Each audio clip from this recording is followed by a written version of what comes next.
கிட்னியில கல்லு எப்படி உருவாகிறது அதை பத்தி நம்ம பார்க்க போறோம்.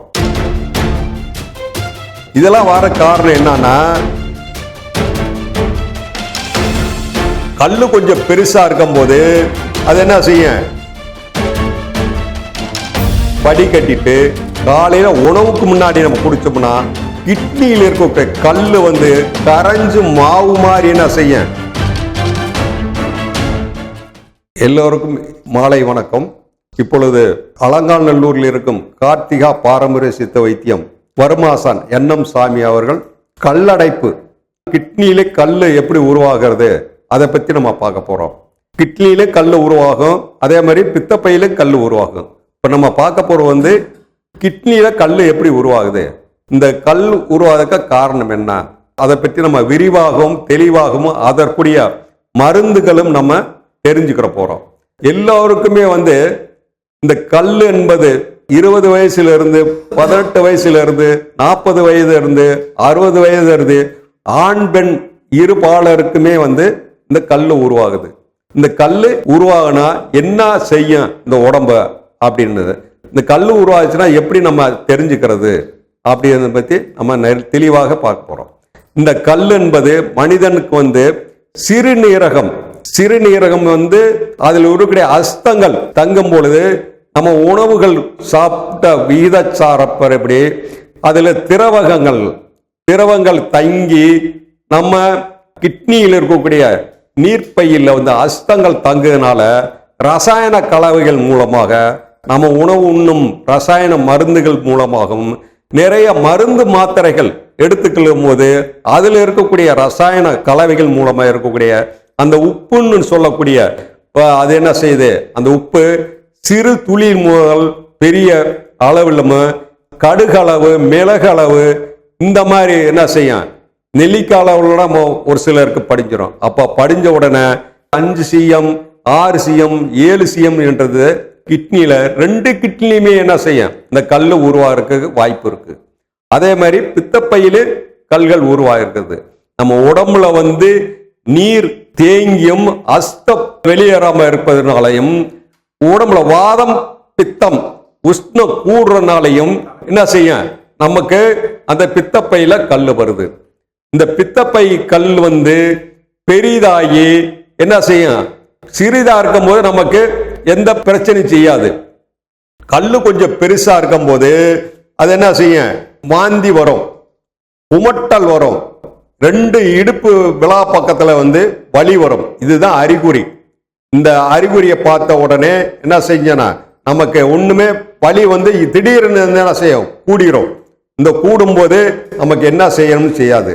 இதெல்லாம் வர காரணம் என்னன்னா, தண்ணிகள் நம்ம என்ன செய்ய நேரம் தண்ணி குடிக்கிறது இல்ல, மலத்தை கழிக்கிறது இல்ல, ஓய்வு எடுக்கிறது இல்ல, தூங்குறது இல்ல. இந்த மாதிரி அஸ்தங்கள் தங்கும் போதுதான் என்ன செய்யும், இந்த கல்லுகள் உருவாகுது. இந்த கல்லு உருவானு என்ன செய்யணும், போய் பார்த்தோம்னா அப்புறம் ஆபரேஷன் பண்ணணும்ன்றாங்க. இந்த ஆபரேஷன் பண்ணாம நம்ம வெளியே கட்டோம்னா என்ன செய்யணும், அந்த கிட்னியில் இருக்க கல்லு டீப்பு மூலமா கீழே இறங்கி இருக்கா இல்ல உள்ள இருக்கா இல்ல யூரின் போற பிளாடர்ல நடுமை நிக்குதா எப்படி ஸ்கேன் மூலமா தெரிஞ்சுக்கலாம். அந்த ஸ்கேன் மூலமா தெரிஞ்சுன்னா அதை வெளியேற்றுறதுக்கு நல்ல அழகான மருந்தெல்லாம் இருக்கு.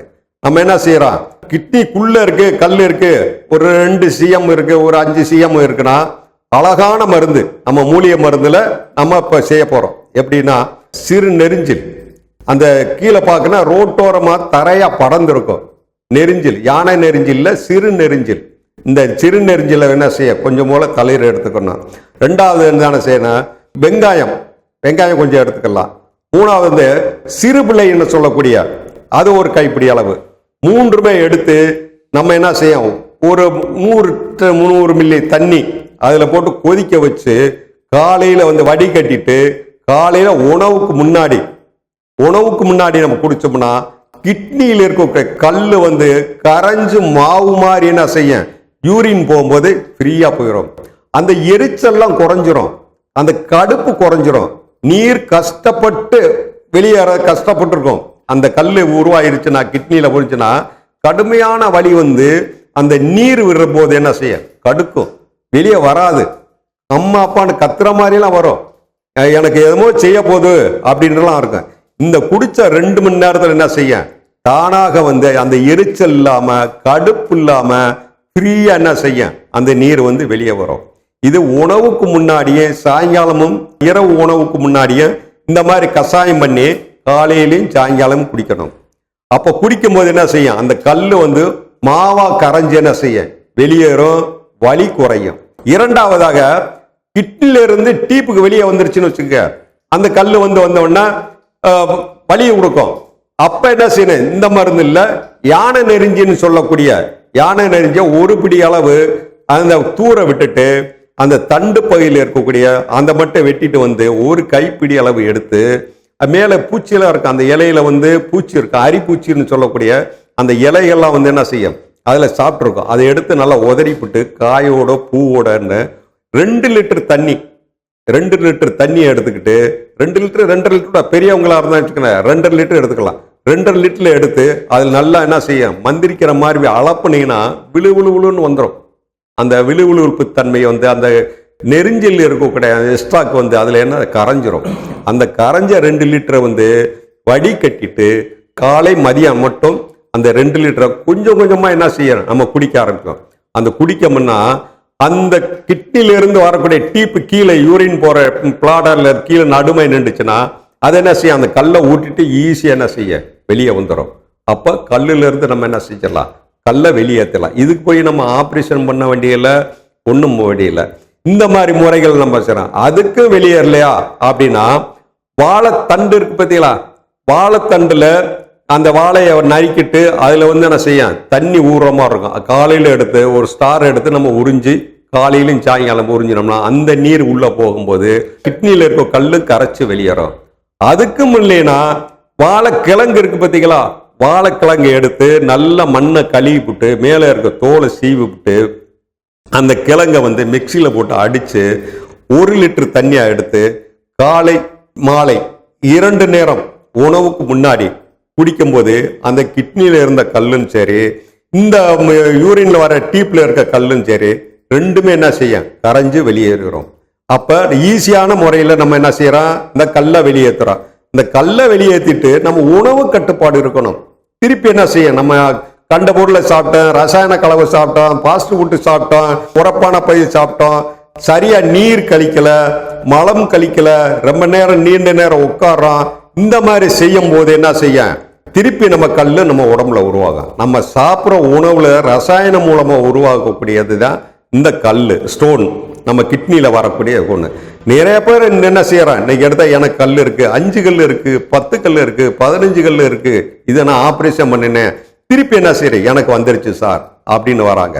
இது எளிமையான முறையில இந்த மூலிகை மருத்துவ நம்ம என்ன செய்ய உணவாக சாப்பிடலாம். இது மருந்து கிடையாது. இப்ப திடீர்னு இருக்குன்னு வச்சுக்க உடம்பு உஷ்ணமா இருக்கு ஒரு கல் இருக்க மாதிரி தெரிஞ்சுன்னா டக்குன்னு என்ன செய்யறான் ஆனை நெறிஞ்சி தண்ணியில் கலக்கி குடிச்சுக்கலாம்.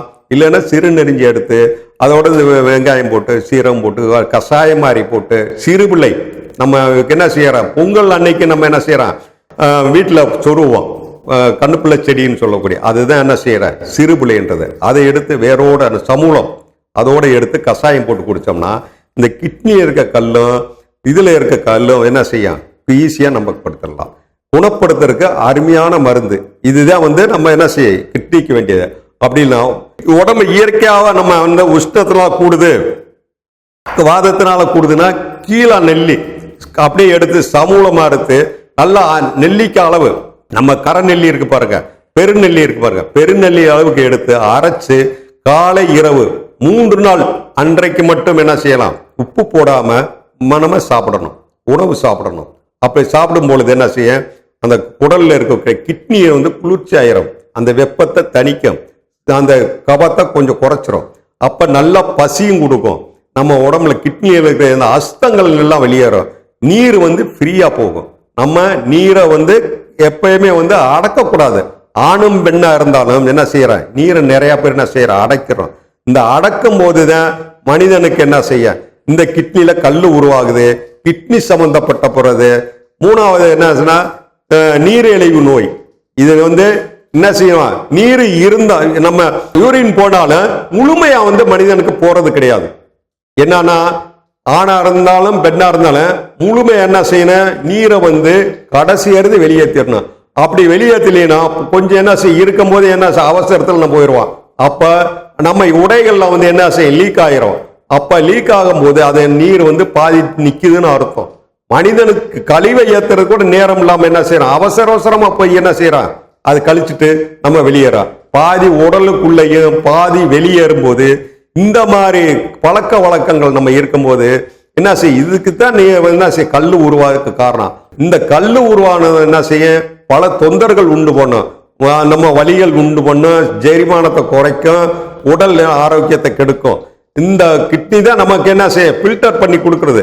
நம்ம அஸ்தத்துல இருந்து ரத்தத்துல இருந்து என்ன செய்ய உள்ள இருக்கக்கூடிய கசடுகள் வந்து கழிவுகள் வந்து வெளியேற்றக்கூடிய முக்கியமான உறுப்பு.